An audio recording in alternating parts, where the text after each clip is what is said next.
pero sí increíble cómo, desde mi punto de vista, cómo se ha mostrado la cantidad de cosas que se están haciendo en Chile.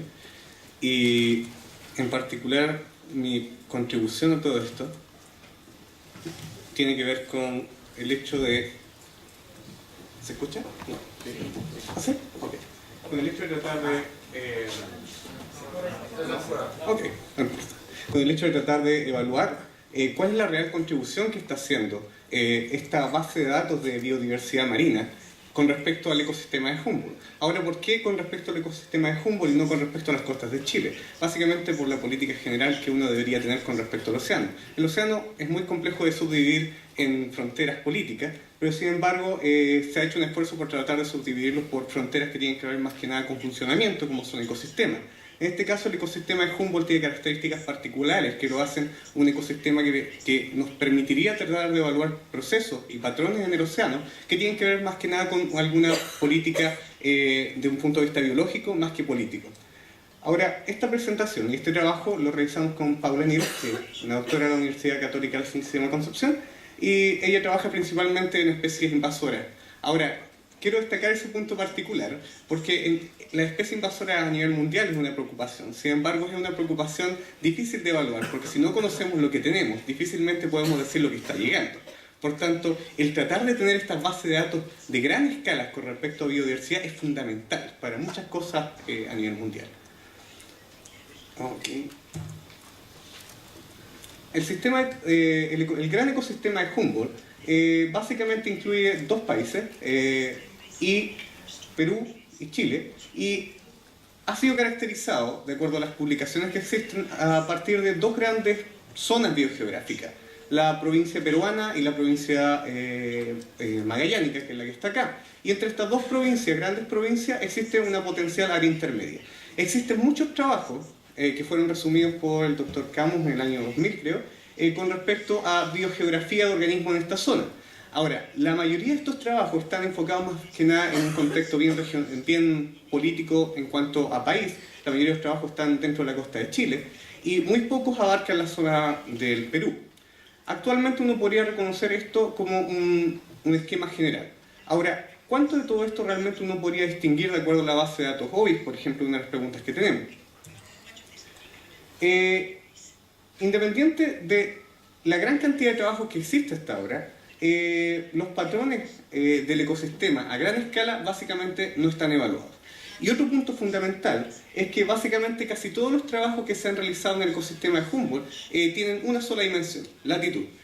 Y eso es obviamente complejo de entender por qué un sistema que tiene tres dimensiones es habitualmente evaluado desde el punto de vista de una sola dimensión. La razón fundamental es que habitualmente conocemos las cosas desde el punto de vista de dónde son desembarcadas luego de ser capturadas o desde el punto de vista de lo que está en la línea de costa. Por tanto, una base de datos que tenga georreferenciación es fundamental para poder, por ejemplo, determinar qué zonas proteger a nivel del ecosistema de Humboldt. En este estudio nosotros entonces básicamente lo que queremos hacer es usar esta base de datos, la base de datos georreferenciada de OBIS, como una manera de entender los patrones biogeográficos que existen, evaluar por otra parte la potencial existencia de algunos mecanismos causales de los procesos de diversidad que uno podría observar, como es el efecto dominio medio, que es un modelo número muy simple y básico, y por otra parte evaluar un poco el expertise taxonómico y cómo estamos hoy en día con respecto a esto. Ahora, este último punto ha sido tocado en varias presentaciones y básicamente yo creo que todos tenemos claro cómo está el expertise a nivel de Chile y a nivel del ecosistema de Humboldt en cuanto a taxonomía, que es fundamental para poder determinar qué tenemos. Ahora, ¿qué cosa realmente nos puede mostrar esta base de datos OBIS? Desde que esta base de datos partió en el año 2002, se ha georreferenciado mucho de la biodiversidad marina y con respecto particularmente del ecosistema de Humboldt, se han georreferenciado actualmente al año 2010 hasta hace un mes un total de 114.577 registros, de los cuales aproximadamente 30.000 registros son registros que se han aportado a partir del nodo chileno del OBIS. O sea, el aporte real que tenemos es un tercio aproximadamente. De esta cantidad de registros, aproximadamente uno podría desprender que hay 4.194 especies en este ecosistema, lo cual obviamente es una subestimación muy grande con respecto a la realidad. Para que vean más o menos cómo esto ha crecido, hacia el año 2009, en noviembre, esta misma base de datos contenía 57.671 registros. O sea, en un año, a noviembre del año 2010, creció al doble.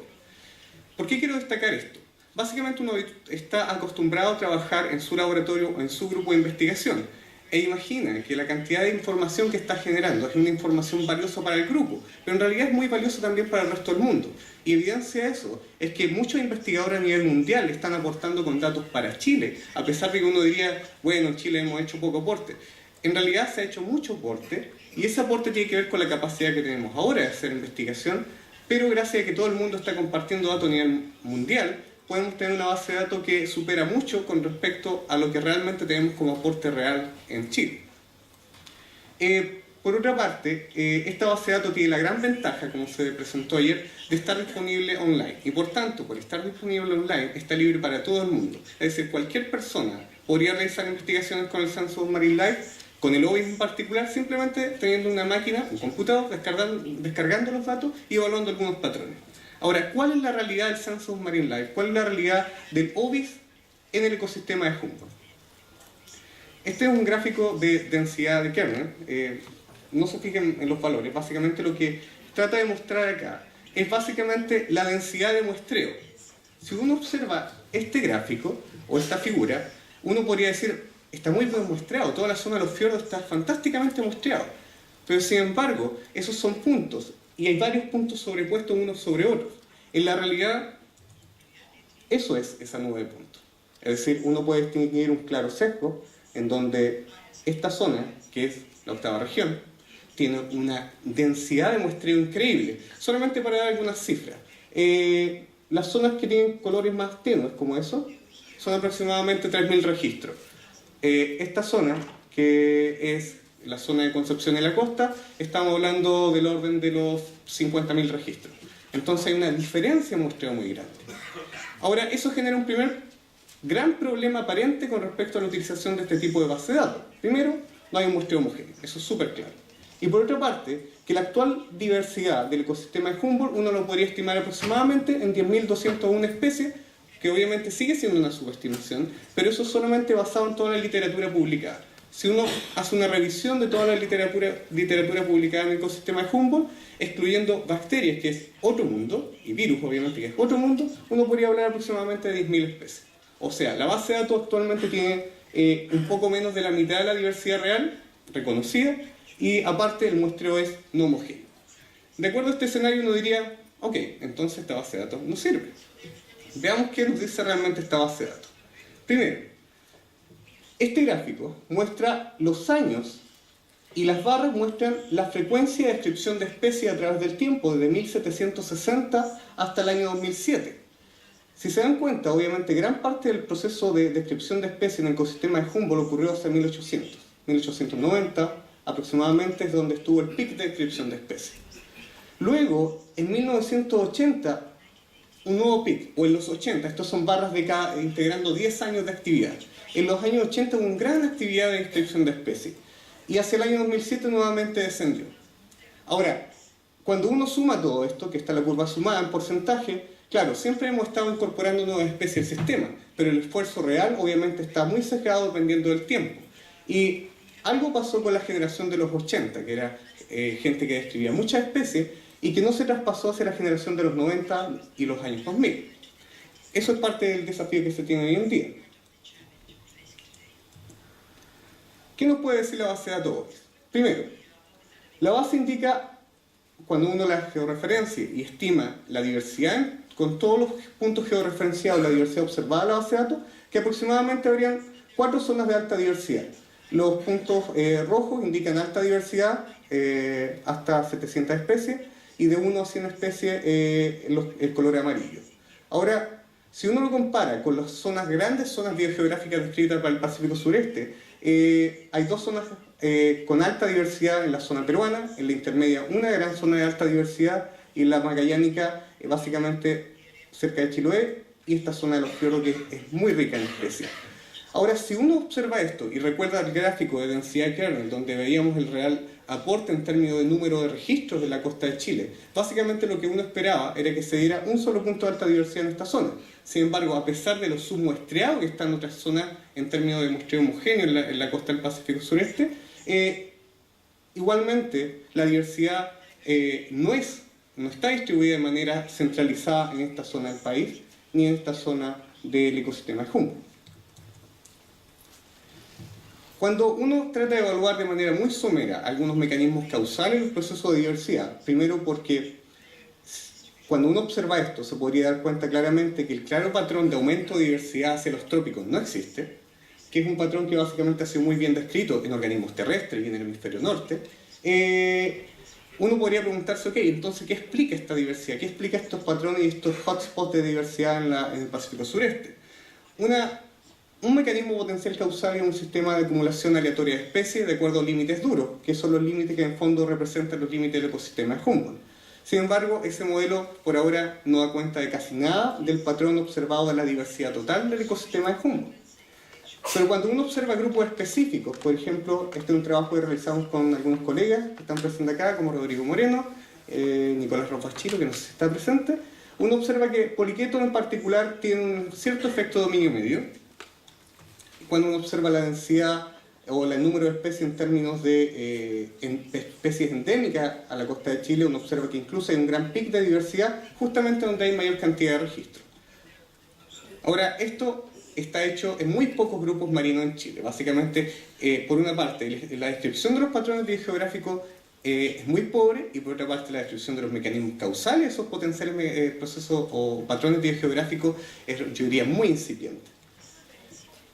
Ahora, cuando uno utiliza un índice de incidencia para estimar la riqueza esperada, de acuerdo, por ejemplo, a un índice como Chao, se mantienen las 4 grandes zonas de diversidad, es decir, a pesar de que uno podría estimar de todas maneras la riqueza, de acuerdo al muestreo, de acuerdo a un índice que solamente considera la incidencia, las 4 grandes zonas de diversidad se mantienen. O sea, ni siquiera desde ese punto de vista hay un sesgo, a pesar de que hay mucho muestreo en esta zona.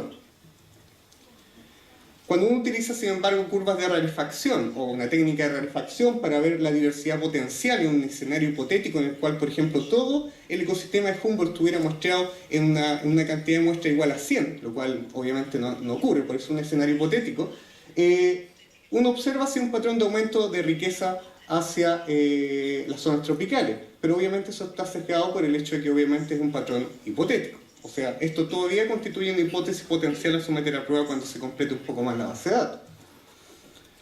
Por otra parte, al utilizar un índice de cambio de biodiversidad como un índice en fondo que nos podría permitir donde hay quiebres biogeográficos, como es el índice de Whittaker, podemos ver que esas 4 grandes zonas de diversidad se mantienen básicamente porque hay mucho recambio de especies a escalas de 1 grado de latitud. Básicamente, en esta zona, por ejemplo, que se ha mencionado recién, hay mucho cambio de diversidad a escalas de 1 grado. En esta zona también, aquí y acá. Ahora, ¿esta información sirve de algo? ¿Podríamos utilizarla, por ejemplo, para tomar decisiones informadas con respecto a qué proteger y por qué proteger algo en la costa? Si uno utiliza también una técnica simple de determinación de zonas o seleccionar zonas para reservas marinas, por ejemplo, utilizando el índice Revelo y utilizando un número bien conservativo. Necesito 10 celdas de 1 grado que me permitan conservar la mayor cantidad de diversidad posible. Si uno utiliza ese índice, aparece Perú con 2 zonas muy importantes, el norte de Chile, obviamente Concepción, y esta zona de los fiordos. Si uno aumenta el número y dice, ok, quiero más reservas marinas, en realidad quiero 20. Obviamente las mismas zonas se mantienen, pero aparecen, si se fijan en ese punto amarillo, zonas que son más bien lejos de la costa. Y entonces también deberíamos comenzar a pensar qué zonas lejos de la costa podría ser interesante conservar a pesar de que uno nunca las va a ver. No necesariamente el criterio de tener que conservar aquello que es lindo podría ser interesante, sino desde un punto de vista de diversidad y recursos podría ser muy interesante conservar áreas como esa. Si comparamos ahora el análisis reciente de Tornelli del 2005 con respecto a la diversidad de vertebrados de la costa, con respecto a este análisis simple que utilizamos el índice Revelo, la mayoría de las zonas que uno predeciría con este índice coinciden con las que están predichas en este otro trabajo también con cierta georreferenciación. Sin embargo, hay zonas como Concepción que, a pesar que han sido propuestas numerosas veces como una zona importante desde un punto de vista de diversidad, actualmente no tiene ningún parque marino como tal. Y otro punto importante es el hecho que en la realidad, sensu stricto en Chile, no existen zonas no-take, que son zonas de no captura. Básicamente existe una sola que tiene una razón que es más bien de estudios, que es la zona de protección de las cruces que tiene la Universidad Católica, la Pontificia Universidad Católica. Ok, en Chile, hasta el catastro que yo leí, hay 74 áreas relevantes para la conservación. 22 están con algún grado de protección. 52 zonas están propuestas para conservación. Lo interesante es que esas 52, o las que están propuestas o las que están ya funcionando, el criterio para poder ser seleccionadas son básicamente criterios muy humanos, desde el punto de vista que yo veo que aquí hay mucha diversidad. O aquí es una zona muy interesante porque hay megafauna carismática. Como decían recién el anterior expositor, no necesariamente lo que es visual podría ser interesante. Hay también una diversidad que es explicada por invertebrados, que es muy interesante. Y para poder definir entonces zonas para proteger necesitamos comparar, yo diría, todo.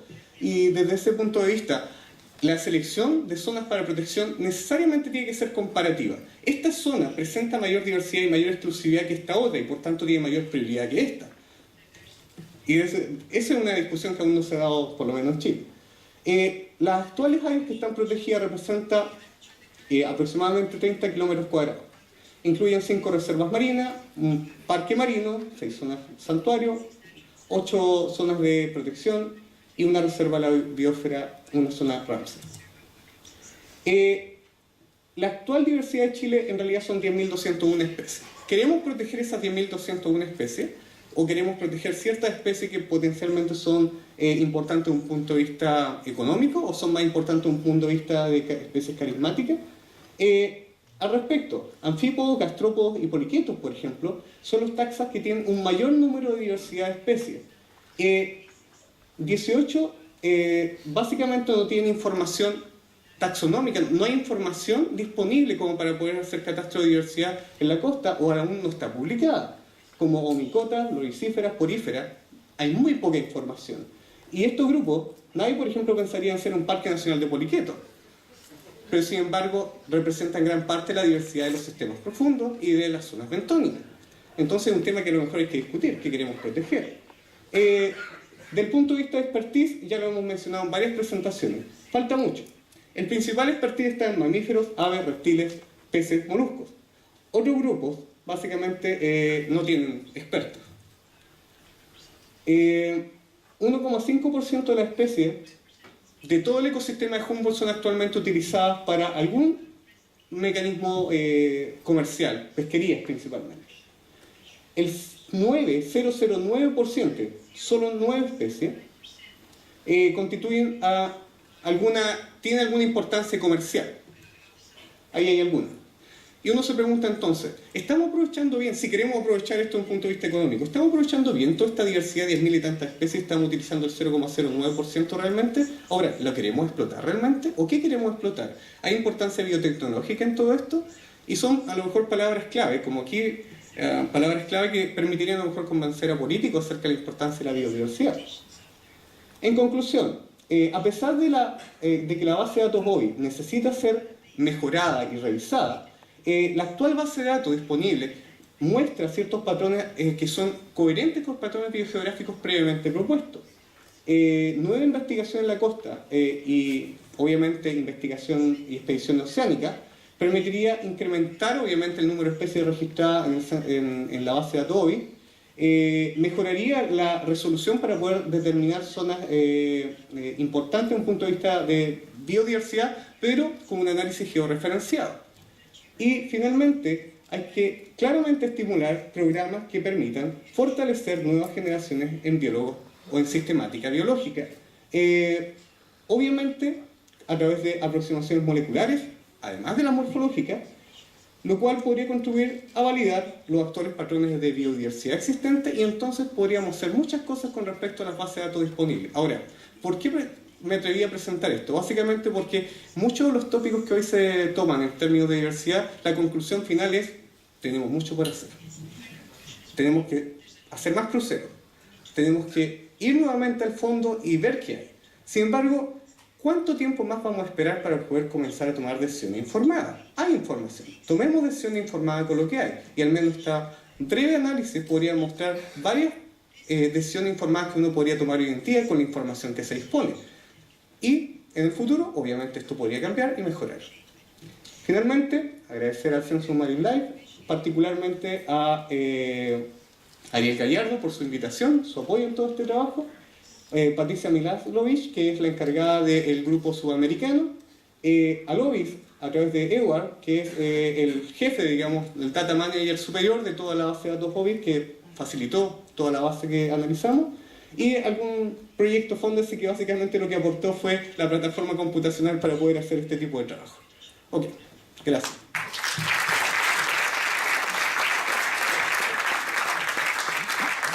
Tenemos espacio para 2 preguntas, por favor. Buenas tardes, Andrea Auger, ecóloga marina. Mi pregunta es la siguiente. Aquí estamos viendo, ¿cierto?, que el OBIS trabaja mucho con especies bentónicas, digamos que son sésiles, por decirlo de alguna manera, o no sésiles, pero no muy móviles. Pero ¿qué pasa con especies de mamíferos marinos? En el caso mío, que trabajo con cetáceos, en que, por ejemplo, en la región de Magallanes, en un momento podemos ver especies de delfínidos en una zona de fiordos determinada, pero que después ya no están, porque o migran con la presa, o migrarán con las temperaturas, no lo sabemos bien. Entonces, ¿cómo se puede abordar el tema, siendo que de repente alguien puede decir, no hay mucha diversidad, por ejemplo, de mamíferos marinos en esta área, específicamente cetáceos, pero sí es que están, nada más que no están constantemente? Entonces, creo que de alguna manera hay que ver ese tema con el OBIS. Sí, bueno, el OBIS lo que hace es poner registro, es decir, si alguna vez fue observada una ballena en ese punto podría entrar a la base de datos y entonces ese punto queda registrado como un punto de georreferencia de la ballena. Ahora, en una presentación de la mañana plantearon que en el fondo el hablar de rangos no era tan importante como hablar de áreas. Y básicamente para organismos móviles como ballena o de alta migración, todo el área de distribución es importante. Ahora, lo bueno es que OBIS, al georreferenciar el punto, considera esa ballena que fue observada en ese punto dentro de la base de datos que nos permite tomar decisiones. Por favor.